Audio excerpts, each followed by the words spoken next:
Hello everyone, and welcome back to One Dark European Scandal from Every European Country, Part 2.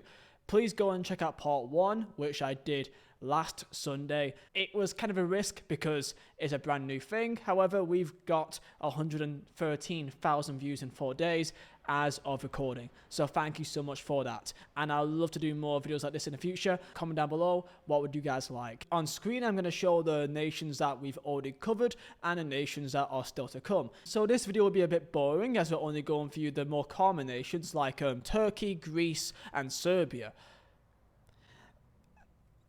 Yeah, so feel free and comment down below your nation's biggest scandal. Go and check out Part 1. Smash a like. 5,000 likes would be amazing, and subscribe if you are new. Mesut designs, so right behind me, all made by myself. Code Vizeh for 15% off all items. And let's go. One team in Tallinn. One team in Tallinn refers to a football match that never happened. On the 9th of October 1996, Estonia was meant to play Scotland in a 1998 FIFA World Cup qualification match. However, what was meant to be a standard match of qualification football led to controversy, where the match was abandoned after 3 seconds because the Estonian team were completely absent from the pitch, leading to the Scottish national team ready to go on the pitch with no one else there. This is a baffling sight in football and is one which should never be forgotten for how stupid it looks. How did this happen? Well, the day prior, Scotland trained at the stadium and found an issue with the floodlights, in which they protested to FIFA, trying to organise a kickoff time which would not need the floodlights, therefore pushing back the kickoff time at 3 o'clock other than the originally scheduled 18:45 kickoff. The Estonian Football Association was not happy with this switch of time due to the potential loss of television revenue for the team. The Estonian Football Association were not happy with this situation because it means that they would cause a potential loss of TV revenue. So they protested, with the Estonian team refusing to change their plans, and the Scotland team showed up at the new scheduled time. This came to a scenario where the players all walked out on the pitch with only the referees alongside with them, and the fans in the stands confused as anything. With only 3 seconds with one touch of the ball by captain Josh Collins, the referee blew his whistle and abandoned the game. And even the Scottish fans ran on the pitch to play their own game of football. However, the game was indeed replayed a couple of months later, back in February, where a neutral venue over in Monaco, where the match actually took place. And guess what? It ended in a 0-0 draw. All of that for nothing. The death match. So this is when it gets a bit deep already. The death match is a name given referring to a football match played in Kiev under occupation of Germany. The Kiev city team, called Start, which was represented by a bread factory which had multiple football games during World War II, formed of mostly pro players from Dynamo Kiev and Lokomotiv Kiev, who was forced to work under the occupation at the time period. On August 6th, 1942, FC Start played a German team called Flakelf, with around 2,000 spectators in attendance. In this match, the FC Start Ukrainian team beat Flakelf 5-1. This, of course, was embarrassing for the occupation at the time period, therefore demanding a rematch 3 days later. And on the 9th of August 1942, in the later so-called death match, the German team Flakelf allegedly put out a much more stronger team, and the Ukrainian team won again, 5-3, despite knowing the consequences of what may happen if they go on to win that game. And they did so, and the consequences therefore came, where only 7 days later, 6 of the FC Start players was arrested at the bakery that they were formed, and 2 days later 2 others were also arrested. The fates of these Kiev players was spread out. Some were sentenced to forced labour in the camps, some were put in jail, some were tortured, and some were shot. Of course, due to the time period, a lot of information has been put around about which parts are true and which parts are not. However, what we do know is that multiple players that played in that game against the German side only a week later were arrested, and many faced their fate. the Disgrace of Gijon. Gijon. How do you say this goddamn name? Pronouncenames.com. Gijon. Gijon. This place. Up next features a match in the 1982 FIFA World Cup and is the sole reason why the last games in group stage matches is always played at the same time. Of course, prior to 1982 FIFA World Cup, they were played on the same day, however, at different time periods. This was a football match, sometimes put in quotes, between West Germany and Austria. Now, one important thing to know is that back in these days, for one win, you got 2 points and 1 point for a draw. And in the group of Austria, Algeria, West Germany, and Chile, both Chile and Algeria already played prior. Therefore, both teams knew exactly what they needed to do to both qualify. If West Germany won by 1 or 2 goals, that would ensure that both Austria and West Germany qualified to the next round. Both teams were very well aware of this. So when Germany went 1-0 up in the first 10 minutes, what happened next was a complete disgrace to a lot of people in the footballing world. A non-football match. Of course, you'll see in the background, this was obviously a big deal, and despite widespread condemnation and a formal complaint by Algeria, who stage games were made where they both had to be played at the same time to avoid this happening ever again. The Europa League Final 2019. Now we go to Azerbaijan, with the Europa League Final placed in Baku being the main question of a few controversies.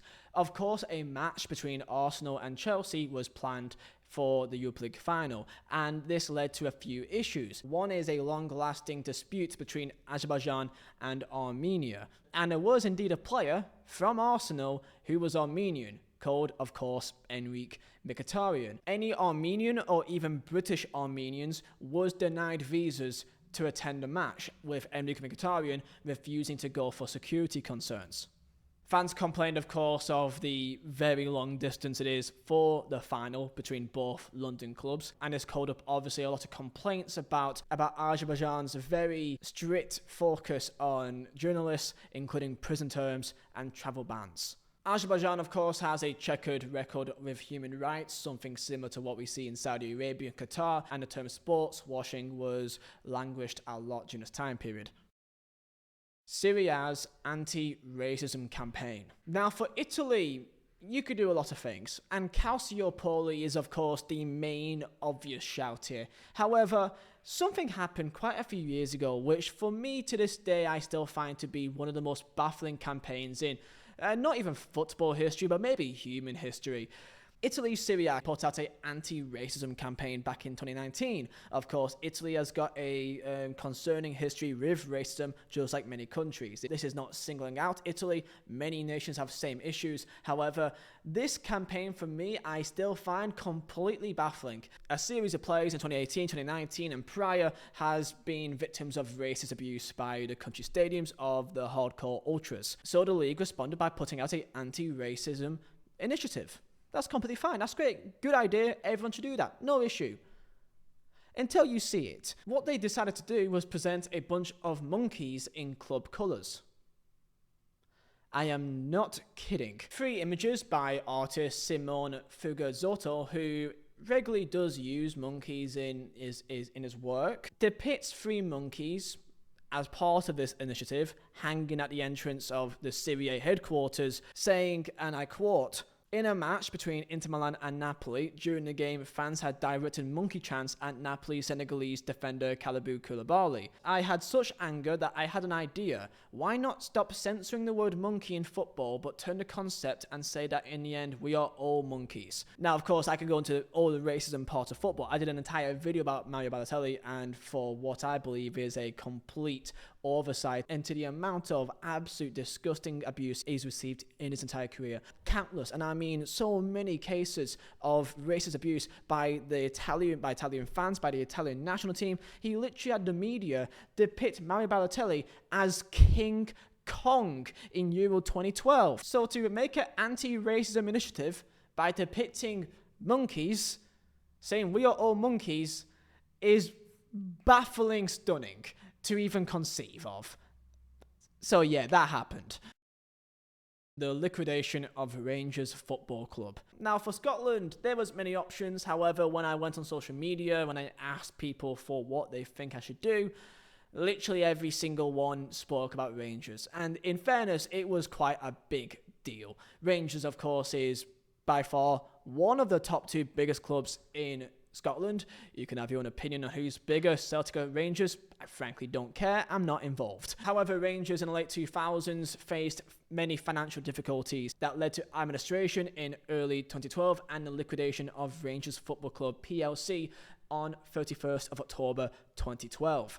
This is why, for example, when you mention the old firm on social media, you get Celtic fans saying it is no longer the old firm, as this is not the same Rangers from the original old firm, as the Rangers Football Club PLC died in 31st of October 2012. The original assets and the entire business of the Rangers Football Club PLC was then sold to a company called Sevco Scotland Ltd, and that is why many Celtic fans just simply call Rangers Sevco. The other members of the Scottish Premier League refused the new company to adopt the same league membership of the old company. Therefore, they applied again for membership into the Scottish Football League and obtained the old company's SFA membership. The company Sevco Scotland Limited was then renamed to the Rangers Football Club Ltd and re-entered the 3rd division, or the 4th tier of Scottish football, back in 2013.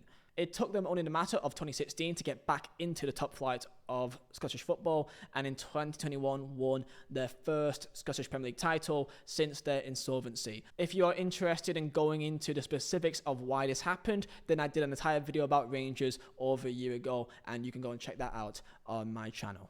But of course, this was a big deal, a massive deal. It is the same of a Real Madrid or Barcelona, either completely liquidating and starting in the 4th tier of Spanish football. It's as big as that in the context of Scottish football. So yeah, if you are curious, go and check out my original video. Georgia v Luxembourg 2024. For a nation as small, no offense, as Luxembourg, there's not too much you can find, as they don't even have their own football league. So really it's just the national team. And something happened this year, Euro 2024 playoff final between Georgia and Luxembourg, where one incident led to a massive problem. Luxembourg, like Georgia, was on the cusp of reaching the first major international tournament. However, this game went all uphill, where Georgia's Vaduz Zivzadze gave Georgia the lead in the 40th minute mark. However, in the second half, Luxembourg's Gerson Rodriguez 40 brought them level, firing home in the box and celebrating wildly, a massive moment in Luxembourg football. However, there was an ongoing VAR check from an incident that happened only prior at the other end of the pitch. The Spanish referee did not give a foul when Georgia's Mikotadze went down under pressure in the box, and once Luxembourg scored the goal, he was then advised to review it on the VAR monitor. And after watching back the replays, he then decided that it was not a spot kick. However, it was a foul, and the entire motion of play had to be put back. So Luxembourg's goal didn't count. However, it got worse, as not only was their goal disallowed, but also they received a red card in the process. And to add even more insult to injury, Rodriguez, who scored the goal, after celebrating, received a yellow card for celebrations, and that was still maintained. In the final match that can decide you go into the European Championships, because of VAR, it got pulled back and the entire game got turned on its head. People who, of course, don't like VAR weren't too happy with this incident, and I don't blame them.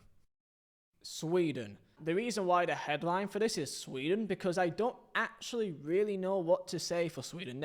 They've not got too much going on. There's an article back in 2010 with AIK, which is a decently sized Swedish football club that had some ultra issues back in the day. However, this seems to be now fine now, but this did exist. There was also an incident back in 2016 where a game between Malmo and Göteborg, where a fan threw something at a player called Tobias Sana, who of course didn't take this well, and in response ran to the corner flag, picked it up and threw it into the stands of the fans. There's of course Sweden v Denmark in 2007, which is actually an incident that I said in part 1. Zlatan Ibrahimovic's statue outside of Malmo, who of course he started his career at. His statue was vandalized countless times, with his nose and ankles being sawn off. It began when Zlatan became part owner of rival club Hammarby IF, who is of course the rival and Stockholm-based club to Malmo FF. So yeah, there's a few things there. Cyprus FA and match fixing silence. Now, match fixing is nothing new. It does exist in almost every single European country. However, it does beg a question when even the FA is trying to silence it. This all came out in 2016, where the Cypriot Players Union accused the Cyprus FA of intimidation tactics aimed to silence them who dare speak out of match fixing in the professional leagues. One of the players, called Cyprus Neophytides, faced a €5,000 fine following the Guardian's expose of rigged games and illegal betting on the Cypriot Premier League matches. And when it comes to money, a lot of businesses, a lot of football clubs saw illegal betting to be a very easy way to make some money. With all the players in the first division and the second division, it came to be a very easy way of boosting funds. Many match fixing accusations has come out, with many tactics to silence those that dare speak out on this, who fear of losing their job or salary if they do report these incidents. There's one thing having match fixing in a nation, but it's even worse when the actual FA of that nation appears complicit, or did appear complicit, into keeping that going, because it's quite a big market making money on fixed matches. However, a player that did come out and spoke out about this issue was fined €5,000 by the Cypriot FA for quote-unquote slander, which he claims is not the case. Switzerland v Serbia. Now, Switzerland in many forms of life, if during football or during political aspects in the real world, stays very neutral. So this is one of the best I can get. Back in 2018, of course, Switzerland's Granit Xhaka and Xherdan Shaqiri was charged by FIFA over their celebrations during the Switzerland v Serbia match. I think you know where this is going. Players celebrated during this game with Albanian nationalist gestures, with the Serbian coach being charged also for his post-match comments. During this game, in the celebrations, they performed the Albanian nationalist symbol, which is of course the bird that's in the flag. Of course, both players are of Albanian Kosovan heritage, but were both raised in Switzerland. Kosovo declaring independence back in 2008. Serbia to this day still does not recognize Kosovo as an independent nation. In the entirety of the Balkans, this is quite a big deal. And as we saw back in Serbia v Albania back in 2016 or 15, this of course remains a big deal. And even we saw in the recent World Cup with a flag inside of the Serbian changing room, it will forever be a big deal. PAOK v AEK. Now look, this is Greece, and realistically, this nation, alongside Turkey, probably deserves its entire video doing an iceberg on that nation. So realistically, there'd be something that people say deserves to be picked more than the other. However, this is one story that I've seen in recent years that, for me, I love for how absolutely psychotic it is. Let's talk about a certain man, Ivan Savidis. Now, this man is the owner, or was the owner, of PAOK.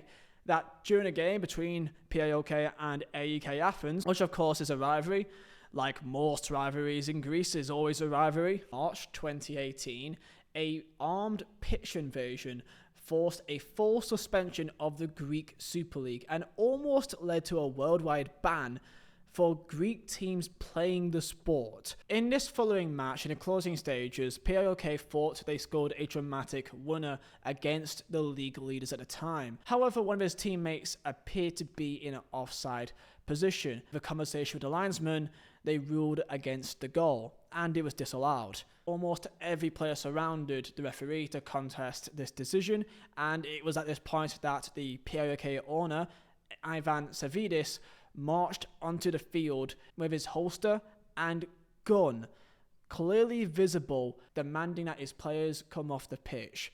The game was of course halted and called off, with Savvidis allegedly telling the referee, "You are dead." Now, Savvidis came out after the fact, claiming that he didn't threaten anyone with a gun, and pointed out that it isn't forbidden to carry a weapon in Greece. Despite this being true, laws kind of forbid an individual from entering a football pitch with any objects that could do harm to a player. This could be a stick or a gun. It's still a weapon. The police spent days trying to find him, and he later came out to apologise.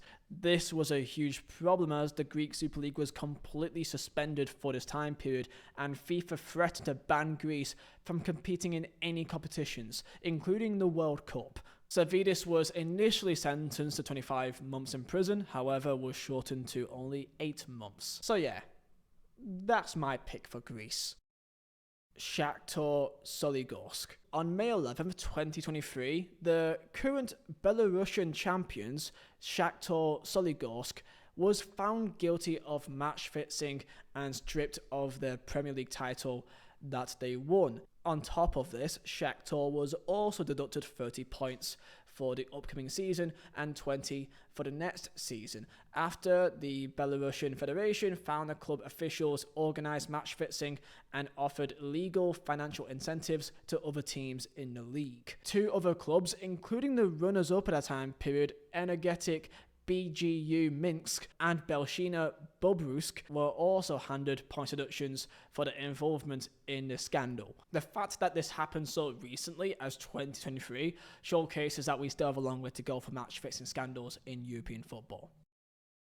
The Armenian football disgrace. In the 2019-2020 season, some suspicious results came up, including 2 12-0 games, an 8-1 and a 9-2 for the same club, Lokomotiv Yerevan. About 45 people, including club owners, players and coaches, were handed life bans from the sport. Another 13 the next week were also banned for different periods for being involved in match fixing. Club owners with Russian passports, Russian players and coaches, as well as Ukrainian, Latvian and Belarusian among those, were also banned. The clubs Lokomotiv Yerevan, Aragats and Torpedo Yerevan and Massis were disqualified from the championship. The main team involved, Lokomotiv, lost a game 12-0 directly after just beating a team 12-0. Lengthy investigation ensued, and the Football Federation of Armenia received undeniable evidence of this match fixing ensuing. For example, they found from certain Armenian bookmakers that they were suspicious bets from all around Asia, especially in China, for a number of bets on these fixed matches. And this was a bit more complicated as it really aimed at the foreign players in the league and really accusing them of a lot of the scandals going on, as many players in the league was also previously involved with match fixing too, and this is still a problem to this day.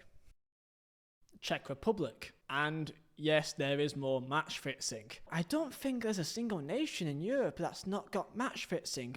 Czech Republic with one of the biggest scandals back in 2004, where the club president of Senat Football Club, Jaroslav Hastik, and an assistant referee called Stanislav Huska was arrested in Czech Republic after accusations of the club president bribing the referee with 175,000 Czech crowns. This came off the back of the club Synod beating Sparta Prague 2-0. Despite both pleading ignorant, another referee was found out only weeks later by also being bribed by the same club president for 120,000 crowns after Synod yet again beat another Czech club. Now, the main issue for most of these clubs, that for clubs in the low divisions, it's kind of commonplace that corruption will always happen.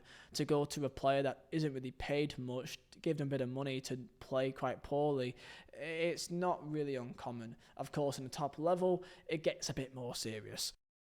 Nikola Nikezic. Nikezic was a Montenegrin football player that played in the Russian Pro League. His current club at the time period was Kuban Krasnodar. In 2011, a strange claim came out where he was allegedly beaten into terminating his contract by armed men and was at risk of losing his life. Nikezic wrote a letter to many officials in football, and one of them was, of course, FIFA President Sepp Blatter, as he outlined a 20-minute beating by two men that took place at the club's headquarters in Krasnodar. Now, why would this happen, in fact? Well, in March 2010, he joined the club, and they then went on to win the Premier League that year. Apparently, the club higher-ups said to him that they no longer needed him and offered to break his contract, which the player then went on to refuse.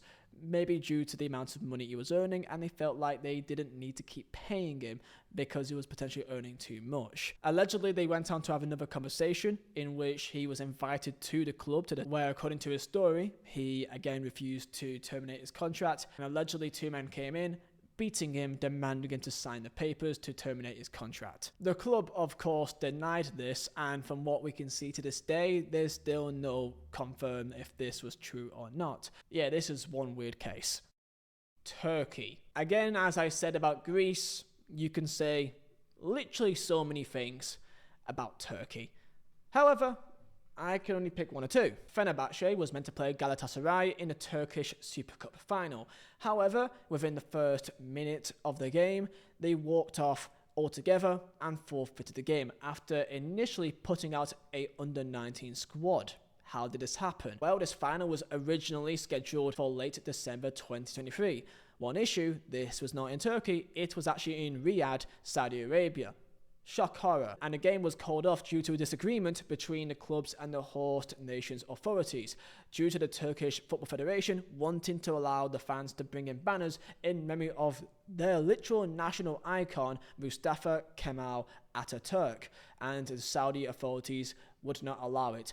Who would have seen that coming, with the players also not allowed to wear t-shirts with Ataturk on it either. This, of course, caused the game to be postponed. Shock horror, when you play games in a foreign country, they may not allow you to have the same political aspects as you. So due to this game being rescheduled, they had to play it at a later time period. Now, Fenerbahce asked for this game to be postponed because of their Europa Conference League game against Olympiacos on Thursday, a big game for the club, and the Turkish Football Federation refused this request and to have foreign referees officiate the match in Turkey. Fenerbahce didn't like this and felt like they were disrespected, so therefore put out their under-19s. Allegedly, the initial plan was to fake injuries. However, as Galatasaray scored within 48 seconds, they then went on to just walk off the pitch instantly. This became quite a big problem, as Fenerbahce earlier in that same month had a vote on whether the club would follow through with their threat to withdraw from the Turkish Super League.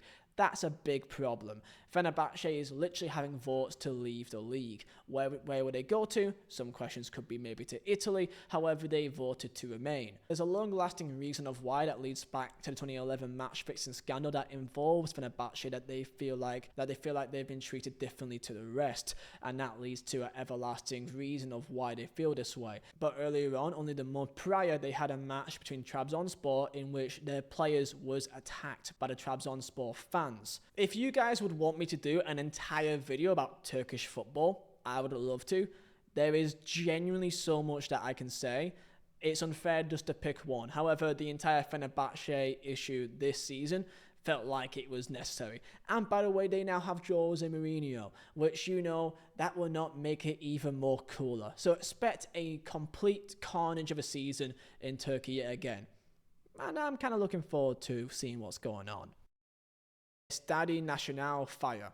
Back in 2021, for a World Cup qualifier between Andorra and England, a huge fire erupted in the national team stadium just over 24 hours before the match was meant to take place, with the VAR machine appearing to completely burst into flames during a live TV report. This quite big fire set off on the opposite side of the pitch of the entrance, near both dugouts and where the gantry was, which they would have, of course, all the cameras, and even set fire to parts of the AstroTurf pitch. This, of course, destroyed thousands of pounds of TV equipment as well, obviously. Fortunately, no harm was done to anyone other than damages caused, and the match did take place the next day. Andorra is one of the only nations in European football that has their games on an artificial pitch. It kind of makes sense if you are potentially, in Finland or, in a very cold climate, because it's very cold up there, so artificial pitches makes more sense. However, this has been critiqued by not only England, but of course by Wales, as Gareth Bale labelled the pitch as the worst he has ever played on back in 2014. Again, it's Andorra. There's not too much worse things to say about it because not much that goes on in comparison to other nations. However, the stadium being set on fire randomly definitely calls for question. The United Kingdom SA scandal. Now, this is a very serious one. Of course, for the entirety of England, and this does also include Northern Ireland and Scotland too. However, this is a scandal which you don't really hear too much about, and it felt like this had to be the one to showcase on this video. So, back in November 2016, an investigation began involving the abuse of young players at many football clubs in the UK involving minors. This began when many professional former footballers talked publicly about being abused by former coaches or scouts in the 1970s, 80s and 90s. When the ball started rolling, this led to a surge of further allegations that clubs covered this up. The investigation began in 2016 with a lot of allegations centered towards Crewe Alexandra and Manchester City. This is due to their associations with one man in particular, Barry Bennell, who was previously charged with other SA offences in the United States in 1995 and in the UK in 1998, and as of 2016 was accused and charged with new offences. Allegations were also made of George Ormond, a former Newcastle United youth scout and coach, and former Chelsea scout Eddie Hirth, and former Southampton and Peterborough coach Bob Higgins. Within a month of the initial report, 350 alleged victims came forward, and by July 2018, 300 suspects were reported to be identified by 849 alleged victims, with over 2,800 incidents involving 340 different clubs. And by the end of 2021, 16 men had been charged with historical SA offences, 15 of whom were tried. Clive Sheldon, who was a massive part of this investigation, criticised failures at 8 professional clubs who, in his opinion, failed to protect their players. Those 8 clubs was Aston Villa, Chelsea, Crewe Alexandra, Manchester City, Newcastle United, Peterborough United, Southampton and Stoke City. This was a very, very dark light in not just English but British football. Russia. I don't think I need to really explain myself about Russia. They literally are suspended from playing any football to this day of a competitive setting due to them literally invading Ukraine.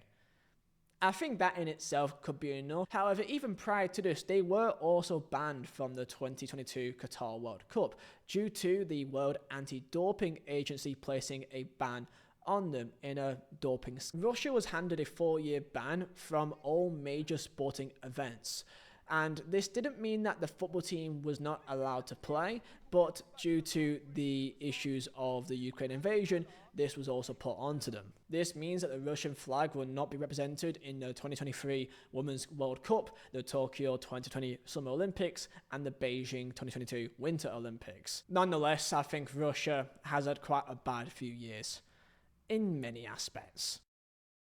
Bulgaria's football hitting rock bottom. Bulgaria in the 1990s was seen as a huge powerhouse of European football, as in the European Championships back in 1994, they reached the semi-finals. However, since then, they've been absent of any major finals for now 2 decades. Thousands of supporters gathered outside protesting in a match between Bulgaria and Hungary, shouting resignation to the president of the Bulgarian Football Union, Borislav Mihalov. Probably pronounced that wrong. Police used water cannons and batons to disperse the crowd, involving several police and fans being injured in these clashes. Bulgarian football fans have been unhappy about how their national team and their football has been treated over the last near 2 decades, and it came to such a problem that even the president, called for the match between Bulgaria and Hungary, which, by the way, was a massive match to actually maybe play a factor in Bulgaria qualifying for the European Championships. They ordered it to be played behind closed doors to prevent the fans from protesting. The European football governing body agreed to this, which became the final straw for the Bulgarian public. The critique of the president's reign has been countless, with many allegations of match fixing and illegal betting, including a FIFA investigation where a rigged national team friendly between Bulgaria and Estonia was found in 2011, and revelations of an alleged misuse of state funds, blaming a complete lack of investment into the infrastructure and neglect into the youth football training schools, and a reluctance of professional teams to foster the local talent and instead hiring too many foreign players. Bulgarian football 2-3 years ago was once a force in the competitive world. However, failing to qualify to any European Championships in the last 2 decades is seen as a complete disgrace, and a lack of investment into the youth systems will always be called out for this. So this all came together when the president of the Bulgarian Football Union literally tried to silence their own fans, their own people, in order to stop them from protesting. This obviously didn't work out as he planned and only made the situation much worse. And as of the 27th of November 2023, he resigned from the Bulgarian Football Union after pressure from football fans, famous Bulgarian stars and politicians to step down from his position. And maybe now they can look forward to a better future in Bulgarian football. Mesut Ozil versus Germany. When Germany were knocked out in the 2018 FIFA World Cup, a scandal instantly arose with one of the most recent greatest German national team players, Mesut Ozil. On the 22nd of July 2018, Mesut Ozil put out a damning statement about his treatment by the German Football Federation. It was a long piece, however, the most obvious and most captured part of that was the quote, "I am German when we win and an immigrant when we lose," attacking the DFB president Reinhard Grindel in that statement. And this led to Mesut Ozil retiring from international football. Mesut Ozil, of course, of Turkish heritage but was raised in Germany, defended his right to meet the president of Turkey, Erdogan. A picture of him with his president was, of course, published online that led to a lot of criticism from the German media and football higher-ups. Ozil doubled down to Grindel in that statement with a quote, "I will no longer stand for being a scapegoat for his incompetence and inability to do his job properly. I am disappointed but not surprised by Grindel's actions. When high-ranking DFB officials disrespect my Turkish roots and selfishly turn me into political propaganda, then enough is enough." Lithuania v Belarus. I couldn't really find too much for Lithuania that's not just a generic match fixing, so to go for something a bit different, the Lithuanian women's team this year refused to play against Belarus in the 2025 UEFA Women's European Championship qualifiers. The reasoning is due to Belarus's links to Russia. They believe that Belarus's involvement with Russia in the war means that they should also be disqualified from playing competitive matches in the same way that Russia are as well. However, this is not the case, and they forfeited their match due to this in protest. They were given a 3-0 forfeited defeat and were fined €5,000 as a result of this. Pope Francis and Celtic Football Club. I couldn't really find too much about the Vatican City to do with actual football that's too mental. Of course, the Vatican City does actually have a football team that plays some friendly matches here or there, but that's all around not that interesting. One weird case that happened this season was when the entire Celtic football team, players and staff, visited the Vatican City, meeting Pope Francis, gifting him a Celtic football shirt. The Catholic links of Celtic Football Club is one which they do not hide whatsoever. I never thought I would see a picture of Brendan Rodgers with the Pope, but here we are. Italy v North Macedonia. When it comes to North Macedonia, potentially the biggest result in their entire history happened only 2 years ago against Italy. That had massive ramifications, where North Macedonia went to Italy, getting a 1-0 win and knocking Italy out of contention of qualifying for the 2022 Qatar FIFA World Cup. North Macedonian player Alexander Tchaikovsky struck late as North Macedonia knocked Italy out of potentially qualifying for the World Cup. Despite being up against the cosh for the entire game, this remains as one of the biggest scalps in not just North Macedonia, but in recent European football history. And in terms of anything else happening in North Macedonia, there's not too much more that is that serious.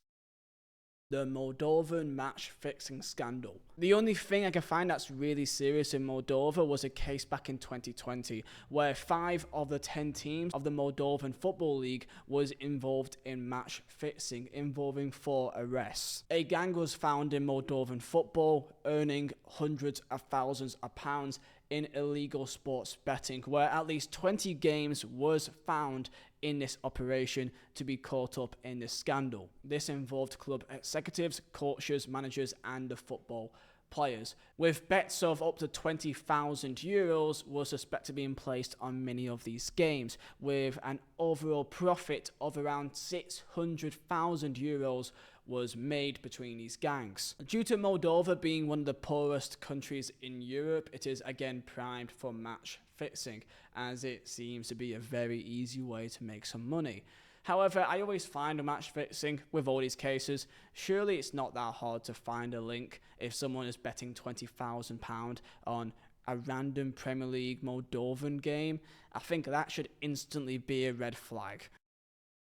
FC Vaduz. Liechtenstein is up against the likes of San Marino for being one of the worst nations in European football. Despite having 7 Liechtenstein football clubs, none of them play in their own league, as every single club plays in the Swiss football divisions, the vast majority in the 3rd or 2nd tier, with FC Vaduz being by far the best, and actually is one of the best clubs in Swiss football, qualifying for European competition and putting Liechtenstein on the map. Again, there's not much more to really say from this. I just find it weird how 7 football clubs in a country doesn't have their own league, but granted, it probably makes more sense, as clearly FC Vaduz would wipe the entire league clear every single time. Slovakia and more match fixing. To nearly end us off here, we have got Slovakia with a case back in 2018 where 6 people are charged and 12 suspended with accusations for match fixing. In this case, players of Teplica, Rimavska Sobota, Zlate Moravce and Borzov were suspected of being in a match-fixing scheme, with only Zlate Moravce being in the Premier League of Slovakian football. Police detained 6 Ukrainians living in Slovakia who have been at the core of this organised crime group. Again, the sums of multiple thousands of euros were placed during these matches, including the number of goals scored and the amount of corner kicks. Yet again, this all leads to poor income. If a football player has a low salary, then it is easy to be tempted to make some extra money. By no means am I surprised, and again, this is not to highlight Slovakian football. Every single football league seems to have these issues. Mohamed Camara. Now, Monaco, of course, is a recognised country. However, they don't have an actual national team. They have the football team, which plays in France, obviously. A weird case happened late last season, with Monaco's Mohamed Camara being suspended for 4 matches by the French Football League. The reasoning is due to him hiding and covering up the LGBTQ+ support logo on his shirt. He played the entire match in Monaco's last match of the season in a 4-0 win against Nantes, playing the entire game with the patch in the centre of his chest covered up with white tape. I don't know how he thought this would not be recognisable. The reasons why of this is usually due to a player's religious beliefs, with a quote from one of the players involved saying, "It is important to remember that players are citizens like any others, whose fundamental rights must be protected in all circumstances." The only comment I will make on this to end off this video is that multiple, or really all of these players that protest against having any form of symbolism of the LGBTQ plus community on their shirt. I always find it odd where they always come out in protest for these symbolisms as against their religious beliefs, but when it comes to other parts that goes against their religious beliefs, such as betting or alcohol, seems to also be forgotten. It seems like they're picking and choosing, which, I mean, that's your own personal beliefs, that's fine, but it does show some flaws in the narrative here. And there you go, that is one dark scandal from every European country. To remind you, I did do a part 1, so if you're waiting for more clubs to come out, then they would have all been in part 1 as well. Thank you for the support on the series, and I will be doing another one very soon, and I'll be looking at doing an iceberg very soon as well. So yeah, comment down below the most wildest story you've heard in football, and like, subscribe, and I'll see you guys next time for another video. See ya.